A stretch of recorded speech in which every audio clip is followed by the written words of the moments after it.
नमस्कार, जय माता दी। प्रिय दर्शकों, आप सभी का दिव्यव्रत ज्ञान चैनल में बहुत बहुत हार्दिक स्वागत करते हैं। बृहस्पति ग्रह का राशि परिवर्तन 22 अप्रैल 2023 से लेकर के 1 मई 2024 तक बृहस्पति मेष राशि में गोचर करेंगे। बृहस्पति का राशि परिवर्तन 13 महीनों तक, 1 साल तक लगातार चलने वाला एक बदलाव है, परिवर्तन है। इस परिवर्तन को देखा जाए तो बृहस्पति ग्रह हमारे जीवन में हमारे परिवार, संतान, ज्ञान, विद्या, योग्यता, एबिलिटी जैसी तमाम महत्वपूर्ण चीजों पर बृहस्पति का एक विशेष प्रभाव बना होता है।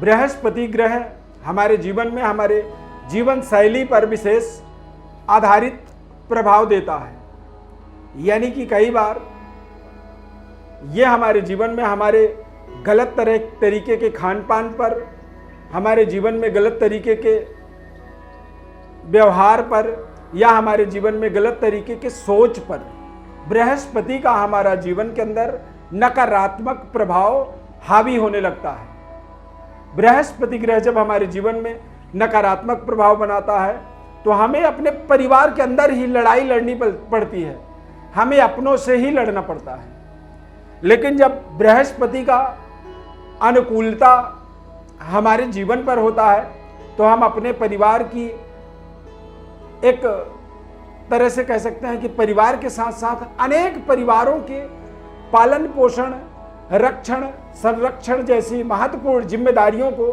उठाते हैं और हमें समाज के अंदर विशेष तरीके का पद, प्रतिष्ठा और विशेष सम्मानित दर्जा प्राप्त हो जाता है।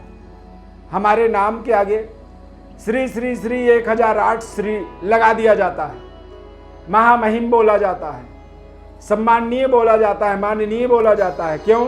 क्योंकि आपका बृहस्पति बेहद शानदार है।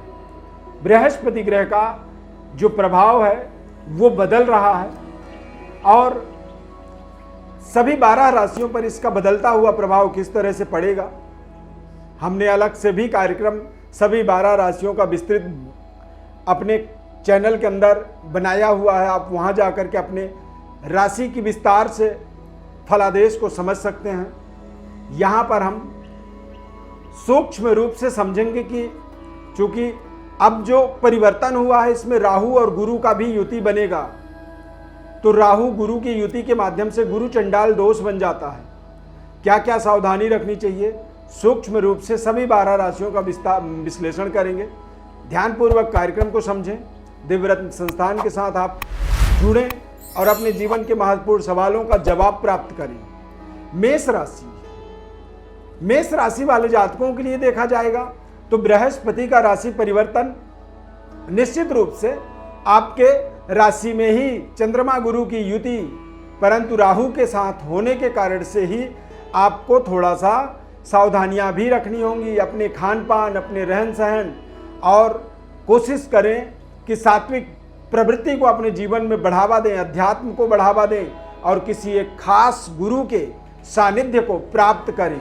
इससे आपके जीवन में अगले 1 वर्ष बहुत ही शानदार जा सकता है, बड़े भाग्योदय से अपने आप को जोड़ सकते हैं।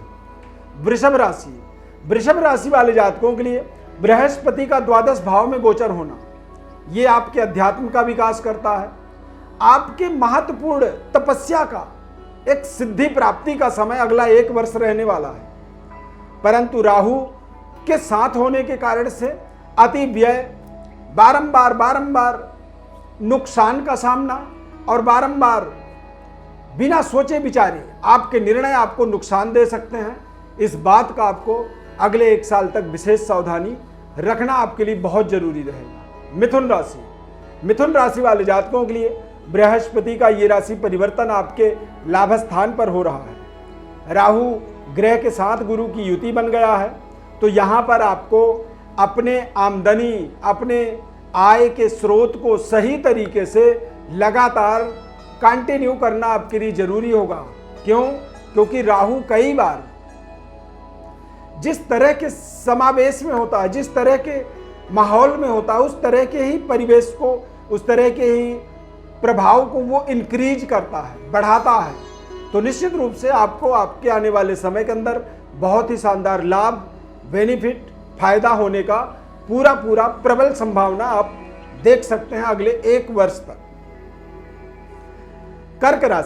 कर्क राशि वाले जातकों के लिए बृहस्पति का 10वें भाव में गोचर होना, राहु ग्रह के साथ होना, ये आपके तमाम तरह के सपनों को साकार करने में सहयोग करेगा। दिग्बली गुरु, परंतु राहु के साथ में होने के कारण से ही कई बार हमें अपना ही कार्य, अपनी ही निर्णय हमें असंतुष्टि प्रदान करने लगते हैं और हम अपने ऊपर ही तमाम क्वेश्चन मार्क कर देते हैं और हम अपने किए गए निर्णयों को ही बदलने लगते हैं। ये सबसे बड़ा एक हानिकारक माहौल कर्क राशि के लिए बन सकता है। इस चीज का आपको ध्यान रखना होगा। कर्क राशि वाले जातकों के लिए इस समय अवधि के अंदर भाग्य के स्वामी का एक सकारात्मक फल प्राप्ति के लिए आपको अपने जीवन के अंदर रहन सहन और खान पान का विशेष सुधार की आवश्यकता रहेगी, तभी आप अपने भाग्योदय से अपने आप को जोड़ पाएंगे।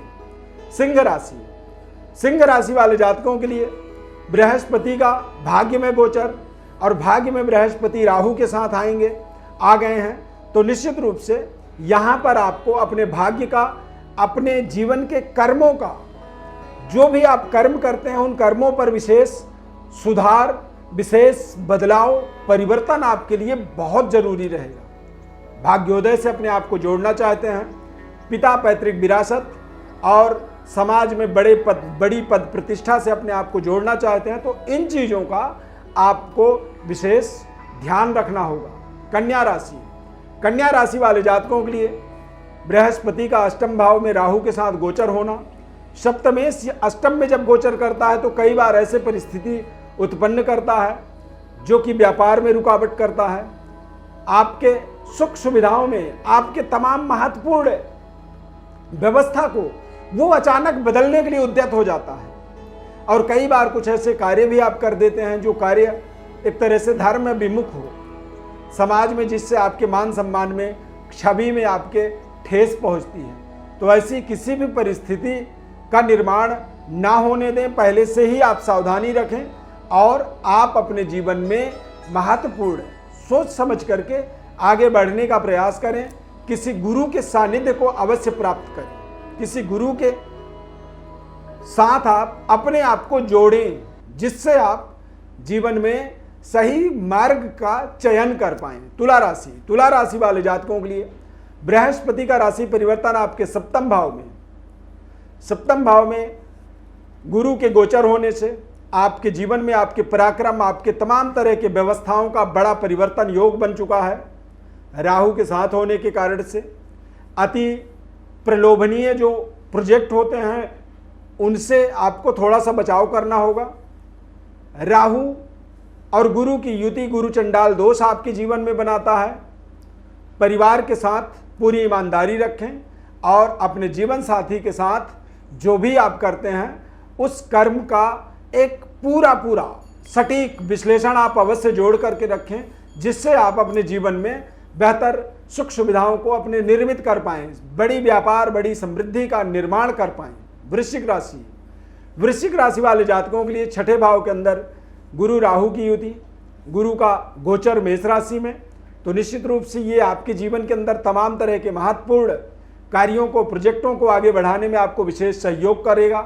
परंतु 6ठे भाव के अंदर, 8वें भाव के अंदर, 12वें भाव के अंदर एक शुभ ग्रह बहुत अच्छा प्रभाव नहीं दे पाता है। आप अपने एजुकेशन, एबिलिटी, विद्या, बुद्धि, संतान, इन सभी का विशेष पालन पोषण, विशेष संरक्षण आपको अगले 1 वर्ष तक करना होगा। धनु राशि वाले जातकों के लिए 5वें भाव में गुरु का गोचर महत्वपूर्ण है, लाभदायक है, परंतु राहु के साथ होने के कारण से संतान के और अपने व्यवहार के अंदर किसी भी तरह की कमी ना आए, इस बात को आपको ध्यान रखना होगा। आपकी जिम्मेदारियों को सही तरीके से आपको निभाना होगा, अन्यथा कई बार ये हमारे पद से हमें नीचे ले आता है, हमारे जीवन में हमारी एबिलिटी के अनुसार हमें सफलता नहीं दे पाता है और कई बार संतान के साथ हमारे तालमेल में कमी आ जाती है। मकर राशि वाले जातकों के लिए चतुर्थ भाव में देवगुरु बृहस्पति और राहु की युति। बृहस्पति का चतुर्थ भाव में गोचर होने का मतलब होता है कि आपकी एक छोटी सी गलती आपके वास्तविक सुख सुविधाओं को, व्यवस्थाओं को खराब कर सकता है। कई बार हम बड़े बड़े परोपकार करते हैं, लेकिन उन परोपकारों को एक सेकंड में हम नष्ट कर देते हैं, क्योंकि उसको हम बोल देते हैं। तो तमाम ऐसे परिस्थितियों के अंदर आपको बहुत ही सावधानी पूर्वक अपने धर्म का, अपने आचरण का, अपने रहन सहन का, खान पान का विशेष निरीक्षण परीक्षण आपको अगले 1 वर्ष तक करनी चाहिए, जिससे आप अपने जीवन की सुख समृद्धि को लगातार आगे बढ़ाने में आपको सफलता मिल पाए। कुंभ राशि वाले जातकों के लिए बृहस्पति का गोचर बेहद उत्तम है, परंतु पराक्रम में बैठा हुआ है। तो पराक्रम में जो गुरु और राहु की युति बना है, तो यहाँ पर आपको विशेष सावधानी अपने कार्य क्षेत्र पर रखना होगा, किसी भी तरह की कोई गलती ना हो, अन्यथा कई बार अचानक अच्छा खासा हमारा जो व्यवस्था होता है वो बिगड़ जाता है, हम उस व्यवस्था से वंचित हो जाते हैं और सकारात्मक के बजाय जीवन में नकारात्मक प्रभाव हावी होने लगता है। तो यहाँ पर सावधानी रखनी होगी। सलाहकार बहुत शानदार आपका होना चाहिए, या फिर किसी गुरु के सानिध्य को आप अवश्य ज्वाइन कर सकते हैं, प्राप्त कर सकते हैं। मीन राशि वाले जातकों के लिए द्वितीय भाव में धन में राहु गुरु की युति बन गया है। तो यहाँ पर आपको अपने धन का, अपने परिवार का विशेष सावधानी पूर्वक अगले 1 वर्ष तक केयर करना होगा, रक्षा करना होगा, और खासकर अपने वाणी का। प्रिय दर्शकों, बृहस्पति राहु की युति, बृहस्पति का राशि परिवर्तन हमारे जीवन में कहाँ कमी कर सकता है, हमने उस बात को आपको बताया है। यदि आप इसकी विस्तृत विश्लेषण चाहते हैं, जानना चाहते हैं, समझना चाहते हैं, तो हमारे व्हाट्सएप नंबर पर आप अपनी बड़ी डिटेल लिख करके भेजें। हमारी तरफ से हम संपूर्ण विश्लेषण आपको निःशुल्क रूप से बताएंगे। चैनल को आप सब्सक्राइब कर लीजिए। फेसबुक पेज पर देख रहे हैं तो पेज को अवश्य लाइक करें। इस खास कार्यक्रम में जुड़ने के लिए बहुत बहुत धन्यवाद। जय माता दी।